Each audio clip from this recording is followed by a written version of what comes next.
everybody. Reporting to you again from the Glamour City, Hollywood. Our experience at a subnational level is that is where you get the most interesting thinking in that sort of systems place. Because if you're a city authority, it doesn't matter what the politics of it are, you want your city to thrive.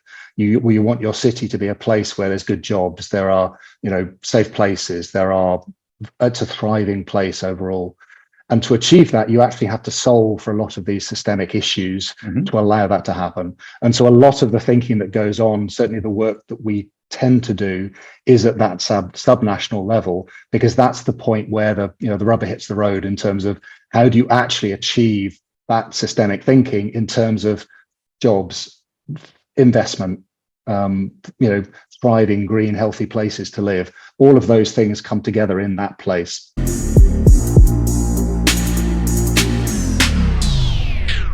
If you love listening to this show, please consider giving a rating and a review on Amazon Alexa or wherever you listen. We want to continue bringing you this amazing content, and part of our ability to do that means that we need a big audience. Now, it may not seem like much, but rating and reviewing the show will help more people find us, just like how you found this show. Simply on any podcast platform, search for a show, scroll down to the bottom, and push 5 stars. It's that easy.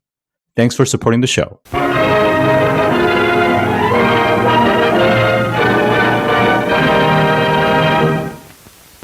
Today, I'm joined by Dr. Andy Kerr, Chief Strategy Officer of EIT Climate-KIC. Welcome to the show today. Good afternoon, Scott. First, what is EIT Climate-KIC, and how is the organization helping to accelerate the transition to a zero-carbon economy?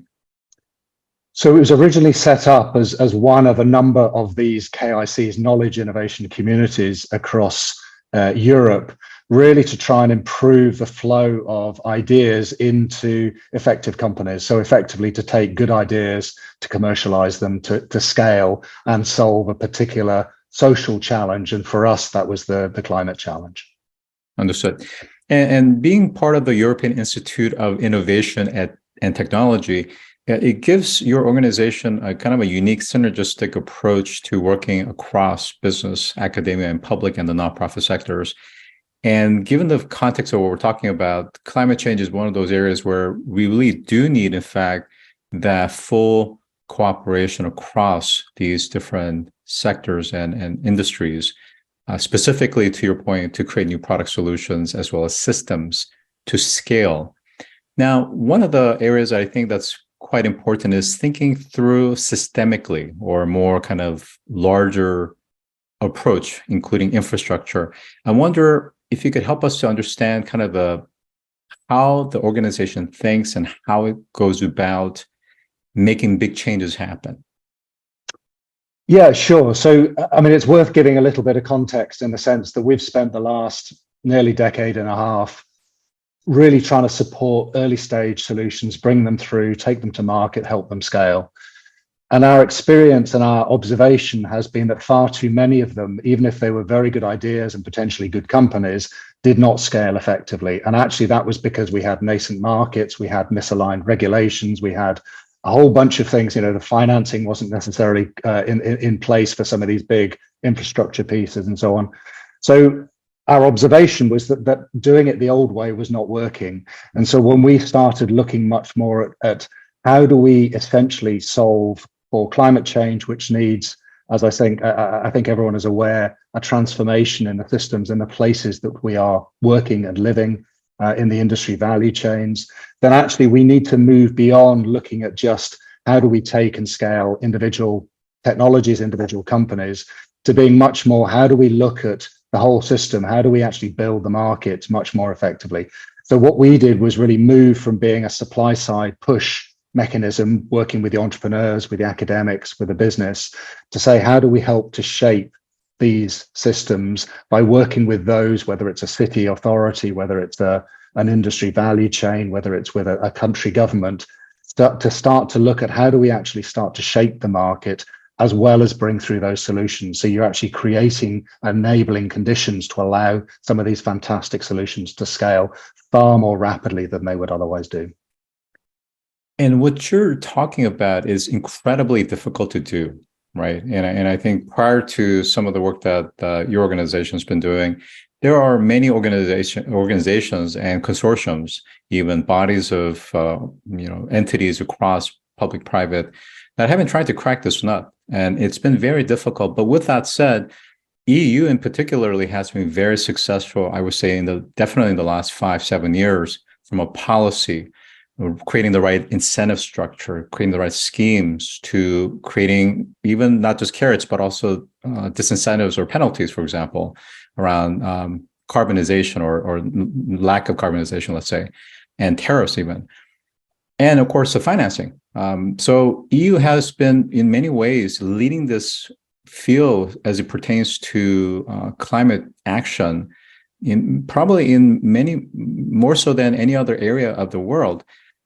How would you attribute the willingness to work across the different priorities to get to a point where everybody is more or less lockstep? In Europe, there has been a willingness to work across political divides to at least get the political intent of where we're trying to go. So even if there is still a huge amount at a more national or at a local level of political argument, disagreement about the how, the notion that actually we do need to tackle climate change and therefore we need some of these bigger overarching pieces has been widely agreed across the continent. And so that has very much helped, because one of the things that we tend to find in all the places where we are working is you have to get that what we think of as an investment mindset, which is really, what is the vision for your place, whether it's a city, a country, an industry, 10, 20 years out. So how do we get beyond the day-to-day politics to think about what does that look like, and then how would we try and achieve that? Now, there may be multiple pathways to achieving that, and different politicians and political groups will have different views on how to achieve it with different technologies, different roles for policy, for regulation, for financing, and so on. But I think if you've got that clarity on where you're trying to get to, it becomes easier then to have that debate about the how. And I think that's certainly helped in the European context. Although our experience at a subnational level is that is where you get the most interesting thinking in that sort of systems place. Because if you're a city authority, it doesn't matter what the politics of it are. You want your city to thrive. You want your city to be a place where there's good jobs. There are, safe places. It's a thriving place overall.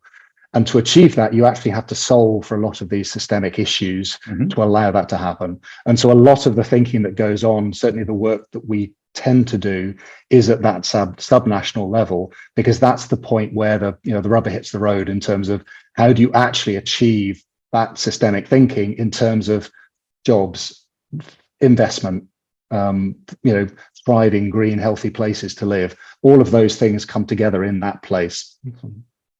And I think I'm absolutely right. And because one of the follow-up question I was going to ask is around speed.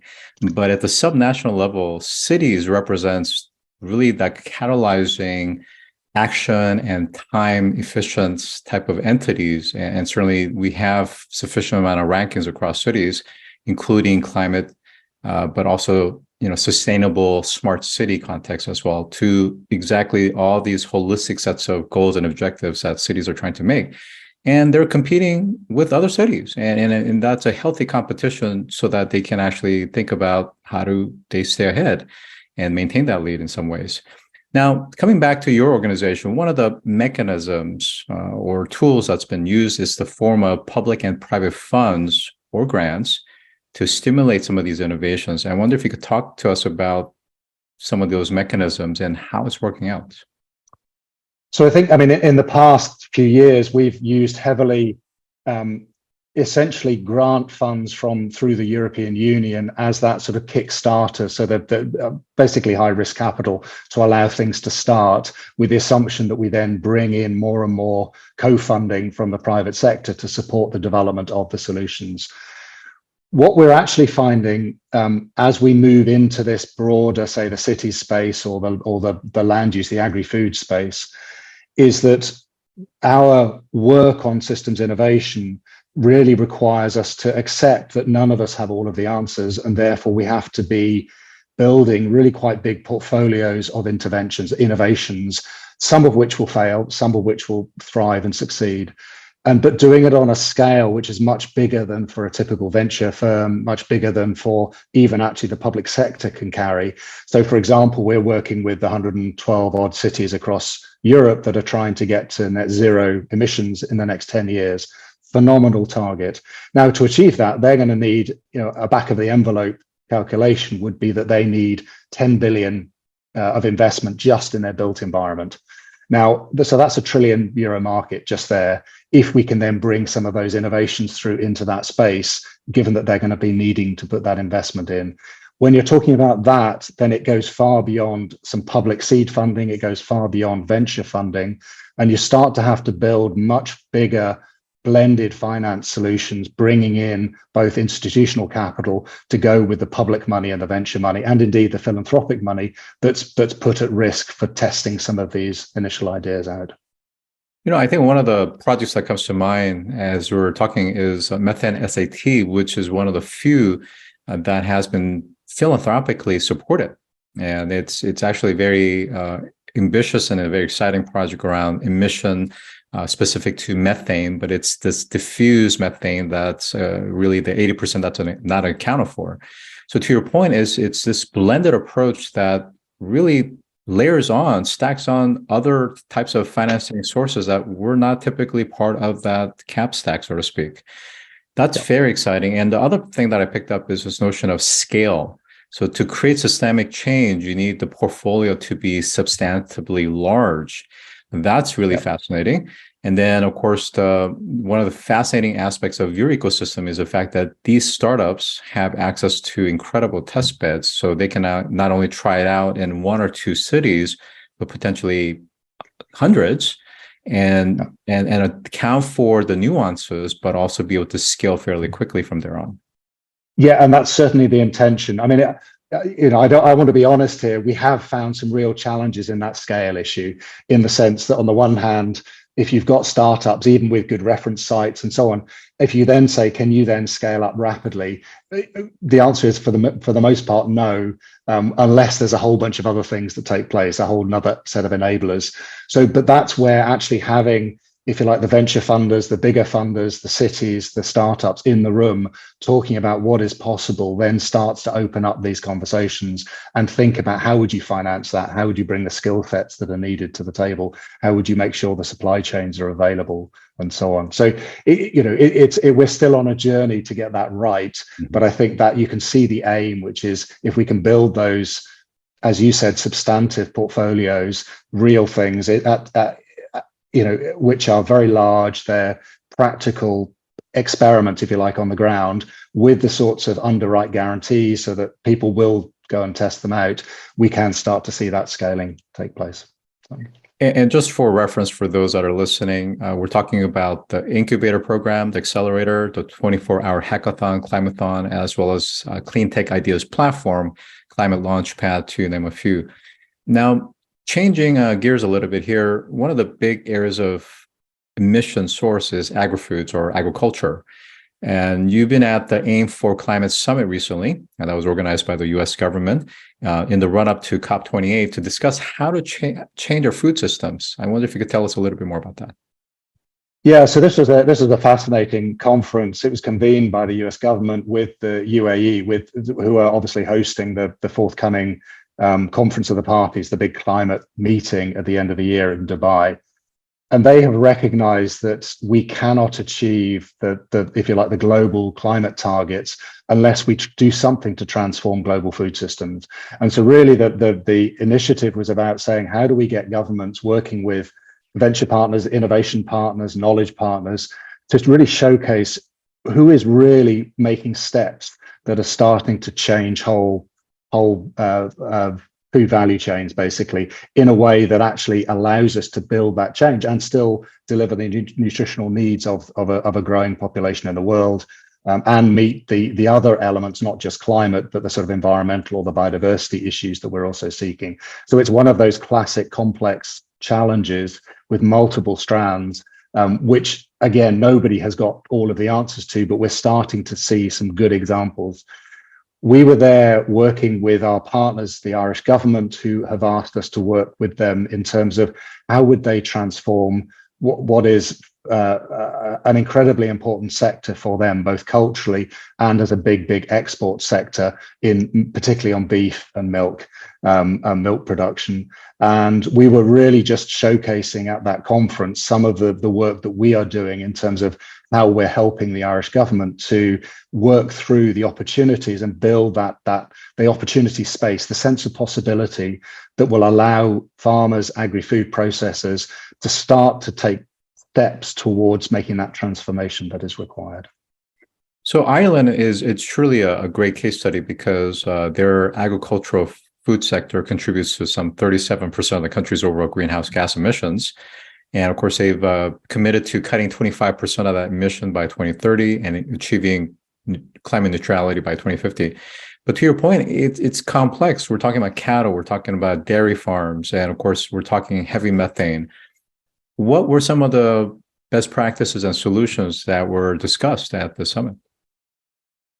So, what we were presenting with the Irish government was the fact that we've been working with the different stakeholders to come back to your earlier point about almost like radical collaboration that is needed. We've been working with the agri-food processors, with farmers, with communities, with research agencies, and so on, and financiers and the investors to say what are the possible things that we could do in this space. And we've got a sort of list of 270 odd that we've packaged into 7 that we will take forward. But a lot of these are around the things that I think you might expect. Some are around, how do we reduce food waste? Are there the new technologies that are coming through that allow us actually to stop essentially the very large set of emissions that get tagged to the fact that we throw away vast amounts of food? Some are around, obviously the methane issue is huge for a country like Ireland, and both from a very practical level, farm level question of what technologies can be used, but also what are the other forms of income generation that we can bring farmers into. One of the big challenges is often that we talk as if we can just impose this on communities, and actually this has to be in collaboration with communities. So one of the questions that we always have is, what does this look like? If you're a farmer in 2040 or 2050, what would your farm look like? What would it smell like? What would it sound like? Because generally they get the sense that they're being told they can't do things. You've got to reduce your emissions. You've got to reduce this, rather than what is possible. If you think about the emerging markets like carbon credits or nature credits or use of energy and generating energy locally within farms and so on. So actually trying to turn that whole piece around to saying, what are the options at a farm level, not just individual technologies, but at a farm level that will fundamentally change it. But in terms of some of the exciting things that I heard at the AIM conference, some of the ideas around using the biome, so basically supercharging fungi in the soils as a way of generating more carbon in soils. So you start to actually capture the carbon and build carbon. So we do a lot of work on carbon farming, for example, with Irish partners. And those are the sorts of things that were really being pushed quite heavily. So how do we actually rethink how we build carbon farms in a way that supports the carbon within the soils as much as generating the coming through the cows and the methane and so on? Yeah, I think one of the things that's often not talked about enough in this context is diversifying income, which you start to allude to, because you're right. You're asking dairy farmers and cattle farmers to cut their methane emissions, but then you're not actually addressing how are they going to offset that. So the carbon credit aspects, the fact that there's a whole new market to capture revenue, and that it actually incents them to want to figure out how to put microbes into the soil so they can actually sink more carbon and deeply. And even different kinds of farming practices and bioengineering to some extent, in the sense of deeper root systems, including trees, that can keep those CO2 into the ground longer, for instance, and being actually compensated for the work that they're doing. And then, of course, the other side of the income is, of course, the cost side, is using some of these biomass and making sure that you're capturing that, but also using it as a local energy source to run the operation in an efficient way and still be able to actually capture the dirty CO2 and still be able to sink that or put it into, new forms like concrete substances, for instance. Yeah. So it really forces farmers to think in different ways. And you're right, because it puts them from a kind of defensive stance to, I would like to learn more. And how do we collaborate to make this happen? Absolutely. And I think some of the other ones, obviously, that some of the other big issues that were coming through in the AIM conference were things like the alternative proteins. Can we replace some of the vegetable protein? So are there ways in which we can change the whole dynamics of that food supply chain in a way that will then support the farmers going forward? So those are the sorts of things where they can both be seen as a threat, but actually, if you work with them and work at how you can shape that industry, you can start to see them as a real opportunity for the farming communities. Yeah, that's a very sensitive topic. It really is, especially I think maybe less so on the vegetable protein substitute, but more on the lab or culture meat. That is a sore point. But I wonder if anybody has talked about the possibility of taking kind of an investment scheme perspective, in the sense that how could just traditional cattlers, for example, have a equity stake in startups that are going to culture meat. So even if they're not going to represent a full replacement, that there is an upside that existing farmers can participate in. Yeah, it's a good question. I mean, what we're seeing is certainly some of the big agri-food processors within Ireland taking steps in that direction. And because actually the farming approach in Ireland is fascinating because of the big farmer cooperatives that exist and how you can actually make sure that you're building out some of those relationships. But it's a tricky question in terms of, for any country that has a thriving export sector, and which is culturally very important, how you make that transition over 10, 20 years in a way that still retains a thriving sector and a thriving communities in the rural sector, whilst also making that transition on emissions. And I don't think any of us have got the answers neatly that we can say, hey, this is what you need to do. This is where they're working together with them very, very closely to say, how do we build this out with the communities, with those affected, but also with the opportunities coming through. Now, early in the year, we've seen that UK consumers were adversely affected by some of the freeze, and I think it was around maybe cucumbers and tomatoes that were grown. I think it was in Morocco or Spain, for instance.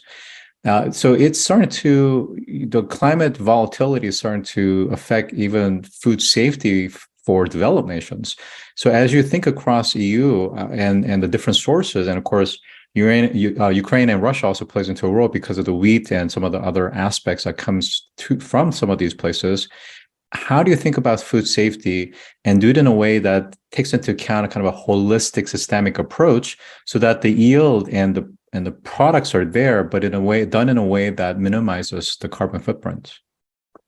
So my colleagues who have been leading on some of the Irish work, their approach is very much to say, look, one of the things that we have been very good at, obviously, within the food industry, is that efficiency piece. We have been very, very efficient, but obviously efficient supply chains are often not very resilient, as you have just flagged.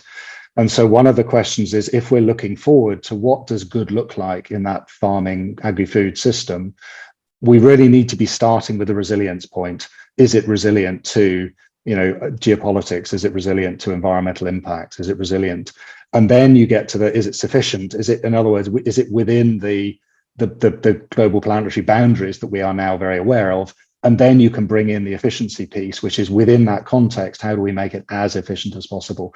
But you've really got to start with that resilience piece, because if you don't, you end up, as we are now, with incredibly efficient supply chains, which are deeply impacted whenever there is a crisis in one part of the world or another. And so I think that does need a rethink, both in terms of how we service consumers in that space, but also how we support the primary producers, both not just, I'm not thinking just in Europe here, but more broadly. So I think there is a rethink that is needed generally in terms of how we build effective, both local and global supply chains that are far more resilient to these types of impacts. And as you said, not just in the UK, but generally a wider cost of living crisis with food prices going up, not least because of the Ukraine situation, and how that also plays on and has a knock-on effect in multiple countries, say in Africa. And so there are some real challenges in how we can support countries through that, but you have to start with that resilience lens. And that's a really challenging one if your whole world view has been based on an efficiency lens, basically. So yeah. Great point. Excellent point. Now, EIT Climate-KIC runs a range of education programs for students, postdocs, and professionals. And I wonder if you could tell us, why is education so critical in helping to bring about that systemic change? So again, our approach, I mean, originally we ran lots of these programs, but as we've been looking more and more at these systemic issues, what I suppose we've come to the view is that we very much treat innovation just as the flip side of learning. In other words, rather than thinking of innovation as trying to pick a winner, it is actually, how do we build these portfolios of potential solutions and learn fast and share widely. So the whole business then becomes, how do we build the learning systems with our partners, with our cities that we're working with the venture firms, with the institutional capital, so that we can actually share and scale very, very rapidly that learning that is coming out of, is it working in this particular place, is it not? Because at the moment we're tending to see individual countries or individual cities or regions, coming up with a good solution, and we're not really seeing that being shared widely enough. But equally, some solutions will work very effectively in one place, in the US, but actually culturally just won't work, or because of an economic case won't work somewhere else. But actually understanding that needs to be much more widely shared, because we need to get to the point where we are starting to have that exponential change towards delivering climate targets, that transformation. We cannot do it if we're doing it sort of sitting in silos, trying to do our little bit of learning ourselves, but instead we're actually getting that peer-to-peer learning across cities, across regions, across countries, and so on. So for us, learning then becomes a much broader pattern of capability building, understanding what systems change is all about, the opportunities that exist. So that's really where we come from in terms of, it's almost as if we are becoming a learning partner.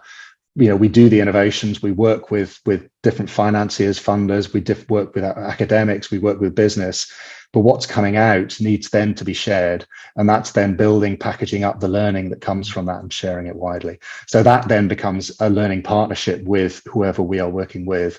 And that's at the heart, I think, of the real value added that we can bring in the work that we are doing relative to other players in the ecosystem that are so important, including the funding and finance. So that's a great comparative advantage that you point out. Now, as you look at the next 1 to 3 years out, what are some of the strategies that you haven't already discussed that you're particularly most focused on? So we've got our big sort of systems that we're looking at, that we're working closely with the cities, and we're doing a lot of work in Europe. We're looking with interest in the US, some of the US cities. There's a whole bunch of, how do you build out the solutions and the ventures? So we've got some good examples from our last 10 years, but actually finding those solutions that actually have systemic change is something that we're building out and interested in developing some investment funds around. We are absolutely focused on that carbon farming and land use piece, as well as the agri-food. And the other one is really just around the regional resilience. Resilience is something that we see as being underplayed in terms of the solutions that are coming through. And we feel there's a huge opportunity over the next 2 or 3 years to really pull through some systemically valuable solutions that can be applied across many vulnerable regions. Again, not just in Europe, we're working across in Latin America now, in Africa, Pacific Islands, where there's a real interest in how do you build out those local solutions in a way that is systemic, that actually supports the local region or the local city. And I think that for us is a really big growth area, which then plays back into, rather than trying to sort of build a wall around Europe and say, well, we're fine, we're sorting ourselves out with resilience and zero carbon.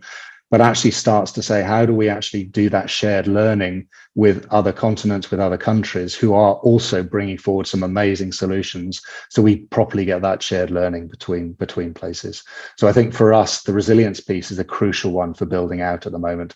And I think that's one that has been underserved, and perhaps one of the most interesting ones for us. I think the other around some of the biogenic materials, how do you use more wood for construction? Some really interesting stuff happening there as a replacement for concrete and steel.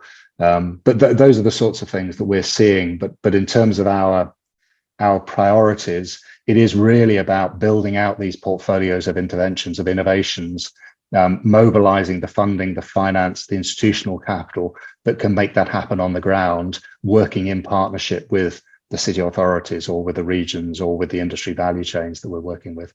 So that building out the funding and finance is one of the critical things over the next 2-3 years. Well, this has been a substantive conversation. I've been joined by Dr. Andy Kerr, Chief Strategy Officer at EIT Climate-KIC. Thank you for joining today. Thank you very much. If you've enjoyed this episode, take a moment to rate our show on any podcast platform that you listen to. Scroll down to the bottom and push 5 stars. It's that easy. And as always, thanks for listening.